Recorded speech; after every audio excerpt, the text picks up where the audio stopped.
If you're new here, welcome. This is Last Story Tonight. Hit subscribe and leave a like. It lets us know you're enjoying these stories and helps us make more for you. Let's begin. That winter evening in Maine, the chapel smelled like beeswax and wet wool.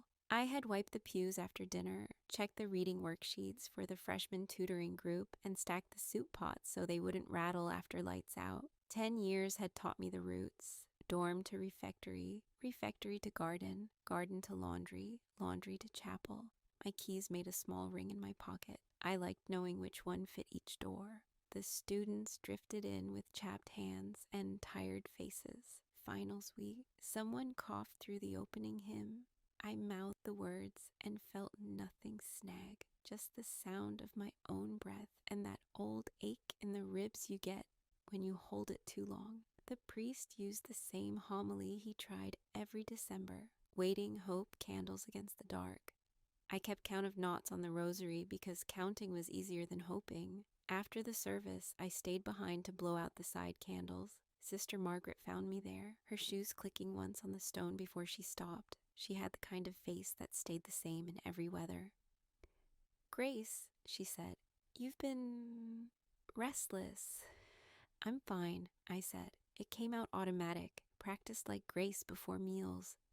"You ask too many questions," she said, not unkindly. "Prayer isn't a dialogue." Something slid into place with a dull click. Not anger, just the solid knowledge that I wasn't speaking to anyone anymore. I was lining up words like dishes after a meal, and all of it went quiet the second I set it down. "I understand," I said. She touched my sleeve and left. In my room, I sat on the narrow bed and looked at the 2 pictures I kept. My mother at 21 in a black turtleneck, and a 3rd grade reading group I'd helped last spring, all crooked smiles and missing teeth. The radiator knocked once. I tried to pray and heard only the list of tomorrow's tasks: breakfast prep, garden mulch, phonics games, a call to the plumber about the upstairs sink. I let the list finish. It was the first honest thing I'd said in months. Next morning, the air cut clean and bright through the courtyard. I asked Sister Margaret for permission to visit a relative. I had an aunt once in Portland. It wasn't a total lie, just a life that had run out of road. She nodded, told me to take the bus and keep receipts. "Be back for Saturday chores," she said. I said I would.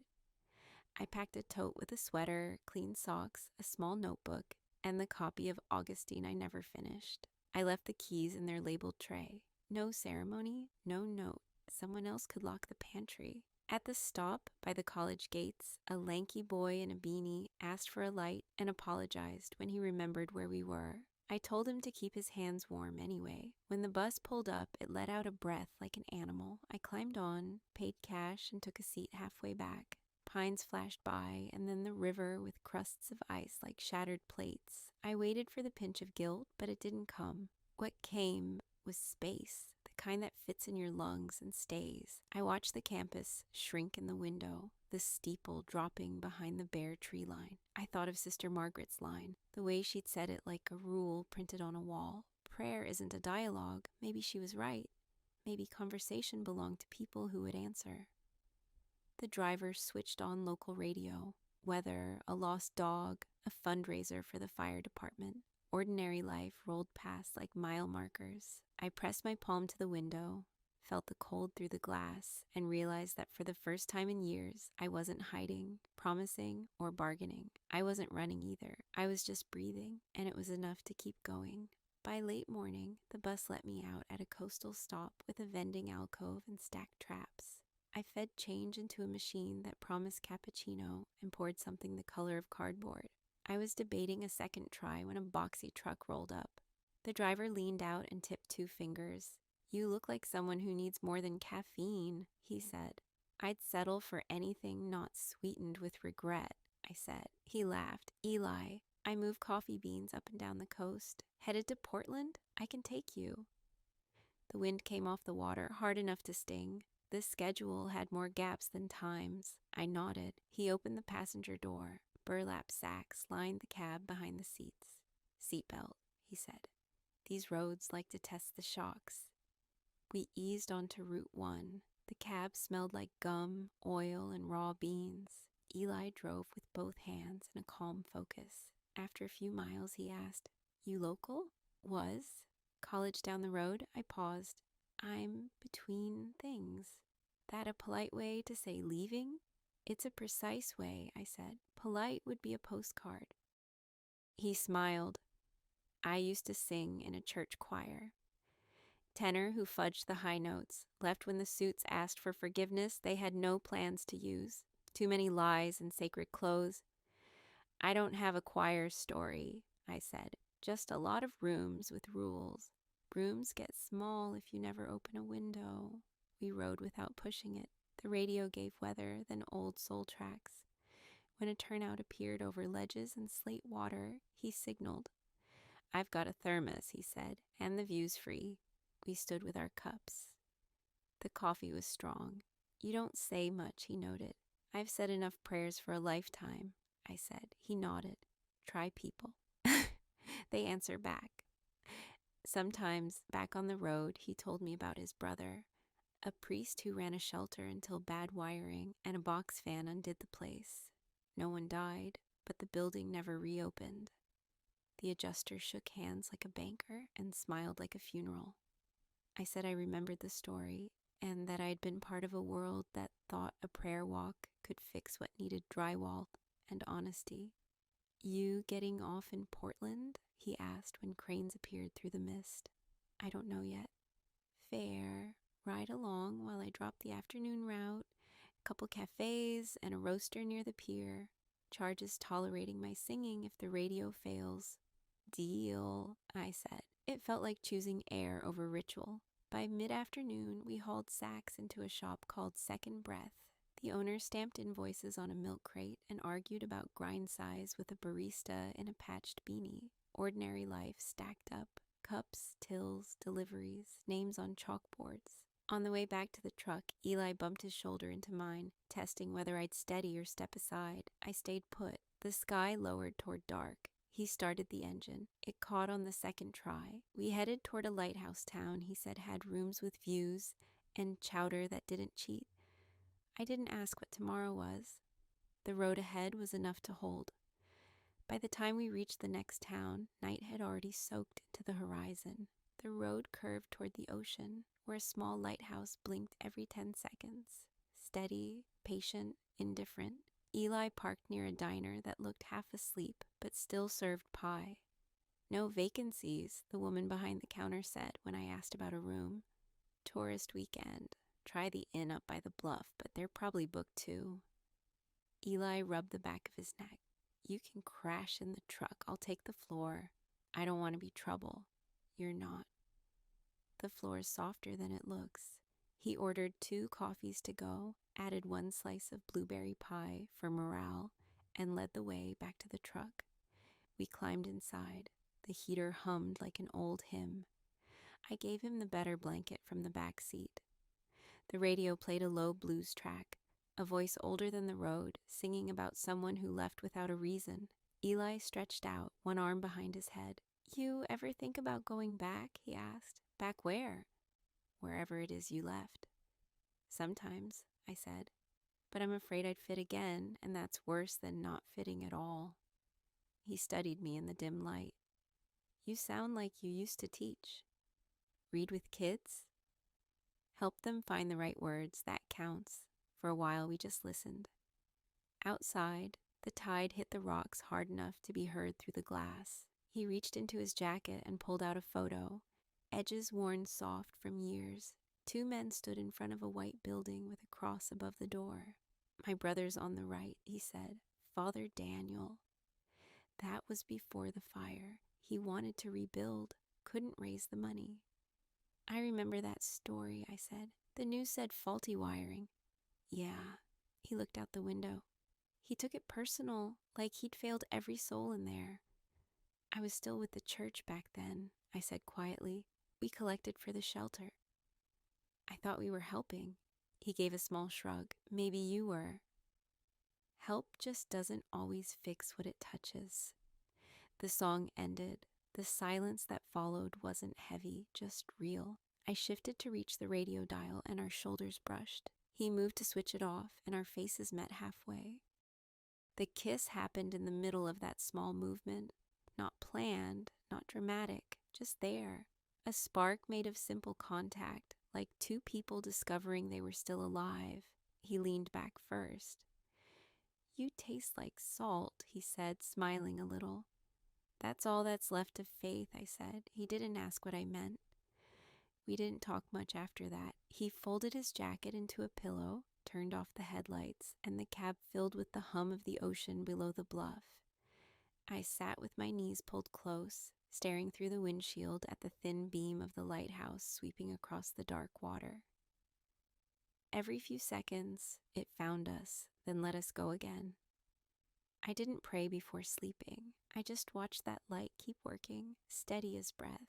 The next morning, fog hung low over the harbor, the kind that turns everything gray and close. Eli dropped me off at a small cafe tucked between a bookstore and a laundromat. A handwritten sign in the window said, "Help Wanted." The place was called Second Breath, the same one we'd delivered beans to the day before. Inside, the air smelled like roasted nuts and steamed milk. The owner, a compact woman named Rosa, looked me over and asked, "You ever make coffee, honey?" "I've served it, never worshipped it," I said. She laughed. "You'll learn." Aprons in the back. By noon, I'd memorized the grinder's tantrums and learned that every regular wanted their mug filled just so. 3 fingers from the top for Gus, 1 sugar for Denise, and nothing fancy for the dock workers who came in before their shift. It was louder than the monastery had ever been, but in a way that made sense. Every sound had a reason. Eli stopped by after his delivery run. He leaned on the counter, pretending to inspect the pastries. "You survived your first shift," he said. "Barely. I almost called the espresso machine sister." He laughed, low and warm. "Guess that's progress." In the afternoons, the cafe slowed down. I wiped tables and listened to stories spill across them. Talk about bills, fishing quotas, lost dogs, small hopes. People spoke to me easily, maybe because I didn't rush to fill the silence. Listening had once been part of my duty. Now it felt like a choice. A week later, Rosa offered me full-time hours. I rented a room above the laundromat, the kind with a thin mattress and a window that faced the ocean. I bought a secondhand coat and a notebook. For the first time in years, I wrote things that weren't prayers. Eli still came by every day, claiming he needed to test the roast consistency. Once, we unloaded a shipment together at the storage lot behind the shop. The sacks were heavier than they looked. He nicked his hand on a nail, and I wrapped it with a napkin from my pocket. "Occupational hazard," he said. "Poor first aid," I said. Our fingers touched longer than they needed to. He looked at me, serious now. "You make quiet feel safe." I didn't know what to do with that. The last time someone had called me safe, they meant predictable, contained, but the way he said it, it sounded like trust. That night upstairs, the smell of roasted beans clung to my clothes. I lay awake listening to the laundromat machines hum below, steady as the tide. I tried to picture my old life, the bells, the gardens, the corridors, but it already felt like a place someone else had lived.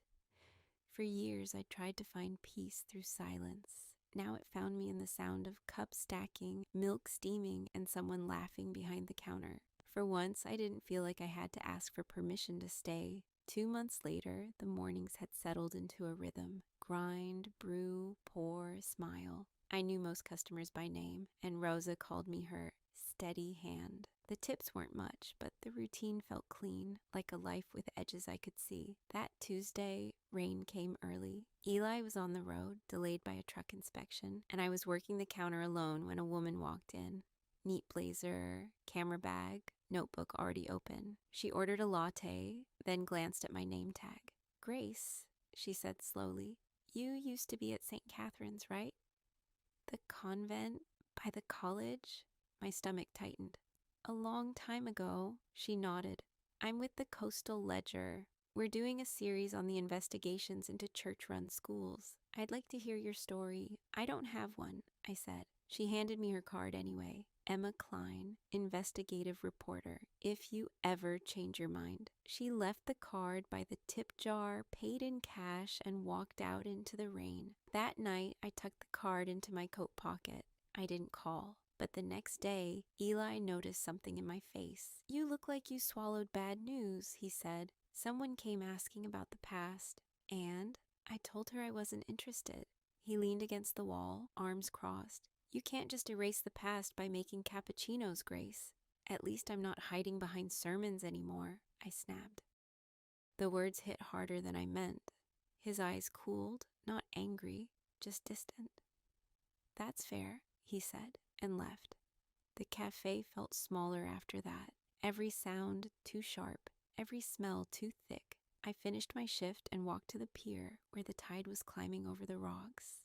The wind smelled like iron. I took out Emma's card and dialed. She met me that evening in the same booth where Eli and I had once eaten pie. I told her everything. The routines, the confessions that weren't confessions, the way questions were treated like sins. I didn't dramatize. I didn't cry. I just told it as it happened. When I finished, she closed her notebook. "Thank you," she said. "You didn't have to." "I did," I said. "Not for them. For me." The story ran 3 days later. They didn't print my last name, but it wasn't hard for people to guess. Letters came to the cafe, some kind, some not. Rosa threw out the worst ones before I could see them. Eli didn't come by that week. His truck still made deliveries, but someone else dropped off the beans. I tried to convince myself it didn't matter, but every time the bell over the door rang, my chest jumped before my head could stop it. One morning, taped to the cafe door, there was a note in red marker: "You betrayed God." I tore it in half and pinned a new sign over it: "We serve truth." It wasn't bravery, just a decision not to look away anymore. That night, I walked home alone, boots scraping wet pavement, the sea restless behind me. For the first time in a long while, I felt the weight of what it meant to speak, not as a nun, not as a victim, but as a person finally telling the truth, even if it shook what was left standing. A week after the article, the cafe's bell never stopped ringing. Some customers came just to stare. Others dropped coins in the tip jar and whispered, "Good for you." The phone calls were worse. Hang-ups, a few prayers muttered like threats. Rosa handled most of them, slamming the receiver down each time. "You did the right thing," she said one morning, handing me an extra muffin. But right things can be loud. She wasn't wrong. For the first time in years, life felt too visible. People who used to nod politely now looked twice. One man from the college asked if I regretted turning on my vows. I told him I'd stopped pretending vows and truth were the same thing. He didn't come back. Eli still hadn't returned. His delivery route passed through town, but another driver showed up, a kid who barely made eye contact. I asked about Eli. He shrugged. "Took a few days off," he said. That was all. Each night I'd walk the harbor after closing. The gulls argued on the docks, the air smelled of salt and diesel, and I'd try not to rehearse what I'd say if Eli showed up. Sometimes I pictured him angry, sometimes quiet. Mostly, I just pictured him there. 3 mornings later, I opened the cafe to find a small box on the doorstep. No note, just a return address I recognized. The warehouse where he stored his beans. Inside was a coffee grinder, polished metal, simple but beautiful. On the side, one word was carved: faith. He came that evening. I saw his truck pull in before I heard the doorbell. For a second, I wanted to pretend I hadn't noticed, but he was already inside, shaking off the cold. "Still serving truth?" he asked, nodding at the sign taped near the counter. "As often as people can swallow it," I said. He set his gloves down, then the empty box. I didn't know what to say. I was proud of you and scared for you. Both can be true, right? "They usually are," I said. He rubbed the back of his neck. "I kept thinking about what you said, about hiding behind sermons. You were right, I do that too, just with jokes and long drives." The cafe was empty, except for the hum of the cooler. He stepped closer, his voice lower. "That grinder, it's not about religion, just something that keeps you warm." It was the kindest thing anyone had said to me in months. We stood there for a long moment. the smell of roasted beans thick between us. Then he leaned forward, just enough for me to meet him halfway. This time the kiss wasn't sudden. It was deliberate, something chosen, steady, quiet in the right way. When we pulled apart, he rested his forehead against mine. "You okay?" "For now," I said. "That's enough." He smiled, the corners of his eyes creasing. "Then let's call that faith." That night, I locked up early. Outside, the sky had cleared, and the streetlights glowed in puddles. For the first time since the article, I didn't feel watched. I just felt alive, not forgiven, not condemned, simply allowed to exist. A year later, the seasons had worked through their full circle. The cafe had expanded by one small room, and my name now sat on the lease beside Rosa's. Eli still made his deliveries, though he joked he'd become our resident philosopher with a truck. He wasn't wrong. He always left with a story and returned with coffee strong enough to restart a heart. I lived 2 streets up, above the bakery, in an apartment that smelled perpetually of bread and ocean. Mornings began with laughter from downstairs and the hiss of the first espresso shot. My days no longer needed permission to begin. The idea for the shelter came quietly. A woman came into the cafe one morning, hands shaking as she counted change. She said she'd just left a church group that had taken everything. Her job, her home, her certainty. Something about her face stayed with me. 2 weeks later, I rented the empty building beside the harbor. It used to be a storage shed. We painted the walls, fixed the plumbing, and hung a wooden sign that said Haven House. Now, most mornings, the place smells like fresh bread and cinnamon. The women who stay there cook, read, help each other find work. No uniforms, no vows, just a rule on the bulletin board. You don't have to pray to be heard. Eli visits every few days, unloading sacks of beans or fixing the sink when it leaks. He calls me manager of peace. I tell him it sounds too official. He says, "You earned official." Sometimes after dinner, we sit outside with mugs of coffee, watching the boats fade into fog. He'll ask, half serious, "You still believe?" And I'll say, "In people." Some days, that's holier. The first time I said it, he laughed. The second time, he just nodded like he understood it better than words could explain. On the shelter's wall hangs a photograph Eli took, the lighthouse from that first night. The beam caught just as it cut across the dark water. 2 silhouettes stand near the rail, small but steady. When visitors ask who they are, I tell them it's just a couple of strangers who stopped running. Sometimes I still wake before dawn and catch myself listening. Not for bells or morning prayers, but for the sound of the town waking. Delivery trucks, gulls, someone starting their day. Hey, it's not silence, but it's peace. Faith, I've learned, doesn't always live in churches or books. Sometimes it's in a cup of coffee handed across a counter or a roof shared with someone who needed a place to start over. When the lighthouse flashes at night, its beam still reaches the windows of Haven House. It reminds me that light doesn't need to shout to be real.